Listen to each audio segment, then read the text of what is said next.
Efectele conjuncției Jupiter-Neptun din aprilie 2022. Tranzitele astrologice din 2022. Moreev. Când am realizat scriptul acestui videoclip, aveam în gând ideile prezentate într-un alt podcast, unde se numerau anumite teme pe care le reprezintă Neptun și Jupiter în cinematografie, spre exemplu, prin lansarea filmului Avatar, care a creat o nouă dimensiune a filmului, care părea că deschide noi tehnologii. Asta se întâmpla în anul 2009, după ce tot pe un tranzit Jupiter-Neptun se dorea începe producția filmului în 1997-1999. Bineînțeles, poate fi cazul de așa ceva iarăși. Însă am pus pe foaie energiile pe care eu personal le-am văzut dezvoltându-se în ultimul an, când am început să corelez mult mai precis tranzitele astrologice pe care un individ le experimentează cu evenimentele din viață, așa că o să enumăr strict cum văd eu lucrurile pe care le-ar putea dezvolta acest tranzit. Neptun, în cele mai multe cazuri, indiferent ce casă astrologică ar străbate, aduce confuzie dusă uneori și până la nebunie. E acea energie pe care nu o poți cuantifica, e ceva fără formă la nivel de percepție, iluzoriu, incert, imaginație și fantezie. Neptun are și semnificație aparte și iarăși o informație pe care nu am văzut-o pe nicăieri, dar pe care am descoperit. Un Neptun în casele sănătății aduce boli terminale. Pe urmă, Jupiter, denumit și marele benefic, afirmații imprecise, după cum am remarcat, de foarte multe ori când are tranzite grave, aduce declanșarea unor boli și inclusiv aducând moartea cuiva, în special când face aspect cu planetele din casa a patra familiei sau cu planetele ce patronează casa a patra.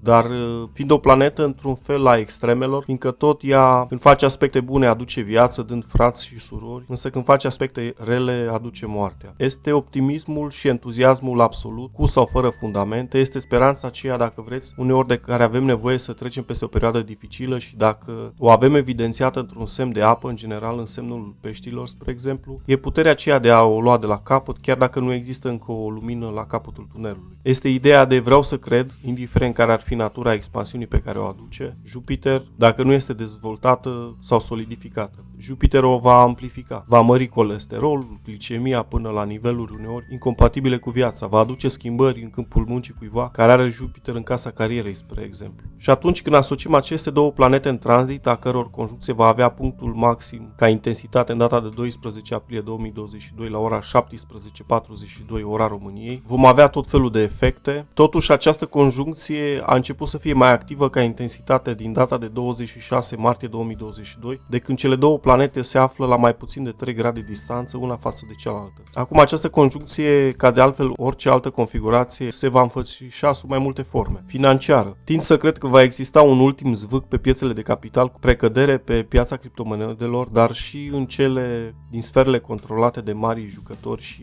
marile instituții financiare ale lumii. Spre exemplu, atât în 1984, în 1997, dar și în 2009 au existat pompări excesive de bani artificiali. În 19 ianuarie 1984 și 9 ianuarie 1997, când s-au mai întâlnit aceste două planete, când conjuncțiile s-au realizat în semnul Capricornului și au afectat mai mult structurile imobiliare și financiare în Japonia, am avut o serie de prăbușiri de excepție după această dată. Crashul din 19 octombrie 1987, lunea neagră, iar în iulie 1997 am avut criza asiatică Tom Yam Kong, care a pornit din Thailanda pe fondul unor probleme ce au ținut de prăbușirea monedei thailandeze baht. În timpul conjuncției din 2009, de la data de 21 decembrie 2009, când a fost prezentă în semnul Vărsătorului, s-au pus bazele creierii Bitcoinului, acesta fiind unul din motivele pentru care această criptomonedă nu este unanim acceptată, senzația aceea de neîncredere și bulă speculativă pe care o conferă conjuncția Neptun-Jupiter. Mai putem asista la o nouă creare a unei criptomonede descentralizată, națională sau, de ce nu, supranațională. Țările trebuie să-și recâștige terenul pierdut în fața criptomonedelor pseudo, token și altele, dar și descentralizate, Bitcoin, Ethereum, etc. Deci atenție și la tot felul de țepe în sfera aceasta. Nu tot ce promite marea acusare este benefic pe tranzitul acesta în mod expres. Social media, realitate virtuală și alte medii virtuale și utopice. Mark Zuckerberg dorește crearea unui mediu virtual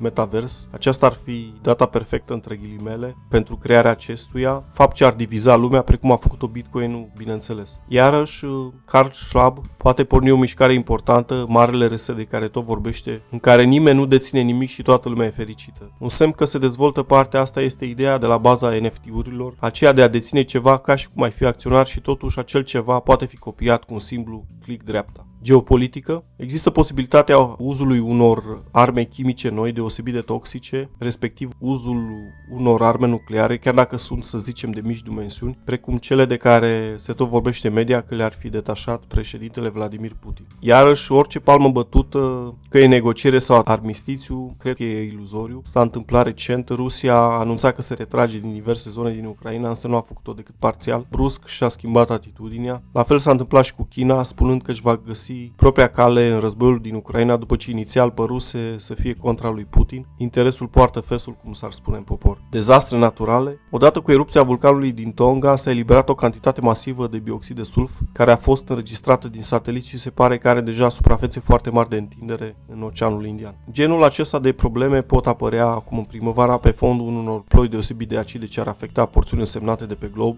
sau altor nori de genul acesta deosebit de toxici. Cu atât mai mult cu cât e prezent și Uranus în semnul Taurului, ce ne face să regândim felul cum procurăm hrana, banii și alte resurse în pragul unor disrupții severe. Să nu uităm că pe acest tranzit a avut loc și celebra erupție a vulcanului Krakatoa. Însă, indiferent ce se va întâmpla, până la apogeul acestei conjuncții, 12 aprilie 2022, va fi viralizat de internet și alte rețele, căci am observat că știrile importante se viralizează foarte repede pe acest tranzit. Atenție și la știrile propagandiste, văd că deja se intensifică știrile ce au context nuclear sau sperietorile în legătură cu acest subiect. Oamenii panicându-se și cumpărând preventiv pastile de iod în număr mare, golind efectiv farmaciile, deși efectul e relativ limitat. Pot apărea și ploi deosebit de abundente, însă cu precădere în intervalul 12-28 aprilie 2022, când Jupiter, mișcându-se mai rapid decât Neptun, se desprinde din conjuncția pe care o face. Deci vom trece de la secetă și incendii în cealaltă extremă. Dacă v-a plăcut acest videoclip, dați like și share. Iar dacă doriți ca alți prieteni de dumneavoastră să aibă acces la aceste informații, dați subscribe canalului. Până data viitoare vă urez mult succes. La revedere!